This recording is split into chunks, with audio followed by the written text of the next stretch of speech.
Et si l'histoire, telle qu'on nous l'a enseignée, n'était pas complète? Et si, enfouies dans la poussière des siècles, existèrent des preuves dérangeantes d'un savoir ancien, oublié, volontairement effacé de notre mémoire collective? Parmi ces énigmes qui défient la logique, il en est une qui revient sans cesse, comme un écho venu des profondeurs du passé. La carte de Piri Reis. Une simple carte, dessinée en 1513 par un amiral ottoman. Mais une carte qui contient quelque chose d'impossible, la représentation de territoires qui n'auraient vraiment pas dû être connus. Et surtout, la silhouette de l'Antarctique, 300 ans avant sa découverte officielle.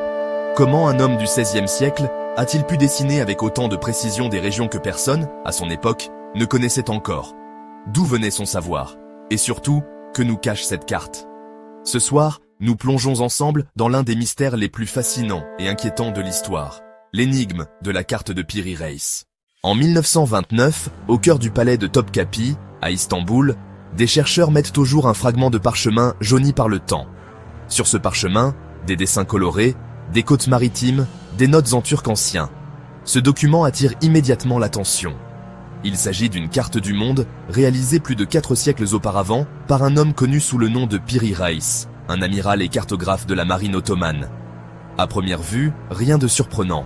Après tout, de nombreux navigateurs et géographes de la Renaissance dessinaient des cartes.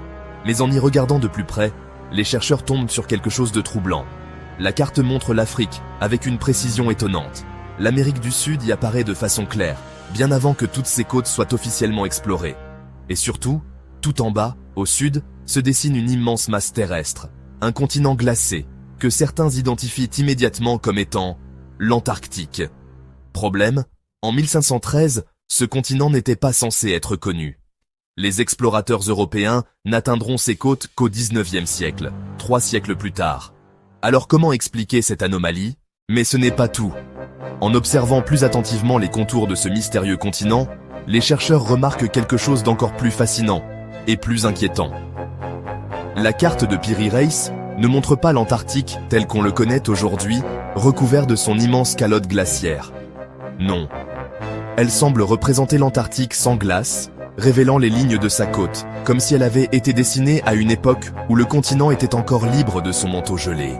Or, selon les scientifiques modernes, la dernière fois que l'Antarctique a été libre de glace remonte à environ 6000 ans, bien avant l'apparition des civilisations telles que nous les connaissons. Comment une carte du XVIe siècle peut-elle contenir des détails géographiques qu'on n'a pu confirmer qu'avec la technologie moderne, comme les relevés satellites ou le radar à pénétration de sol? Qui a transmis ce savoir à Piri Reis?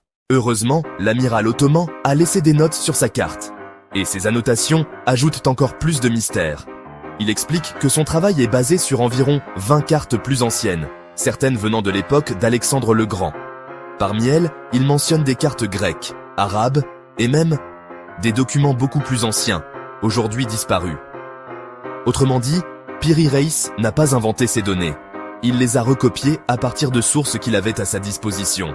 Mais alors, d'où venaient ces cartes antiques? Certains chercheurs affirment qu'il existait une tradition cartographique perdue, transmise de civilisation en civilisation, une chaîne de savoir qui pourrait remonter à des temps bien plus anciens que ceux que l'histoire officielle accepte.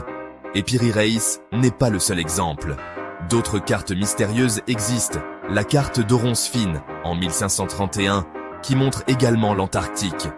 La carte de Philippe Buach, en 1737, qui représente le continent, sans glace, divisé en 2 masses terrestres, exactement comme les scientifiques l'ont confirmé des siècles plus tard. Alors, qui a cartographié la Terre il y a des milliers d'années? Face à ce mystère, plusieurs théories émergent. 1. La civilisation disparue. Certains pensent qu'une civilisation avancée, aujourd'hui oubliée, possédait une connaissance géographique bien supérieure à la nôtre. Les Atlantes, évoqués par Platon, en seraient les héritiers. Cette civilisation aurait cartographié le globe avant de disparaître dans une catastrophe. 2. L'hypothèse extraterrestre. Pour d'autres, ces cartes ne peuvent être que la trace d'une intervention extérieure, des visiteurs venus d'ailleurs, qui auraient transmis leur savoir à l'humanité naissante. 3. Le savoir caché des élites. Enfin, une autre théorie affirme que ces connaissances n'ont jamais été perdues. Elles auraient été cachées, volontairement, par des sociétés secrètes, des ordres religieux ou des élites, afin de garder ce pouvoir hors de portée du peuple. Ces hypothèses, aussi incroyables soient-elles, trouvent un écho dans d'autres mystères. Les pyramides d'Égypte, construites avec une précision astronomique. Les lignes de Nazca, visibles seulement du ciel. Les monuments mégalithiques, érigés avec une technologie que nous comprenons encore mal. Est-ce que tout cela pourrait être lié?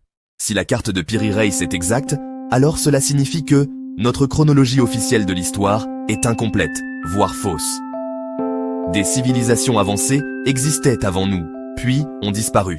Ou alors, un savoir a été caché, volontairement, et continue d'être dissimulé aujourd'hui. Et cela ouvre une autre question. Pourquoi l'Antarctique est-il aujourd'hui l'un des endroits les plus interdits et contrôlés du monde? Pourquoi si peu d'explorations civiles y sont autorisées? Et que cache réellement la glace éternelle? Certains affirment que des bases militaires secrètes y ont été établies. D'autres parlent de découvertes archéologiques majeures, tenues à l'écart du public. Et pour les plus audacieux, l'Antarctique serait le dernier vestige d'un monde oublié. La carte de Piri Reis est plus qu'un simple document ancien. C'est une anomalie historique, une énigme qui résiste aux explications simples. Alors, que faut-il croire? Un hasard? Une erreur d'interprétation? Ou bien, la preuve que notre passé est bien plus mystérieux qu'on ose l'avouer? La vérité est là, quelque part, cachée sous les glaces éternelles de l'Antarctique, ou dissimulée dans les archives interdites de l'histoire.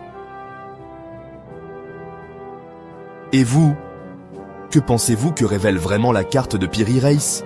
Civilisation disparue, héritage interdit, ou simple coïncidence? Laissez vos théories dans les commentaires. Car ce mystère, croyez-moi, ne fait que commencer.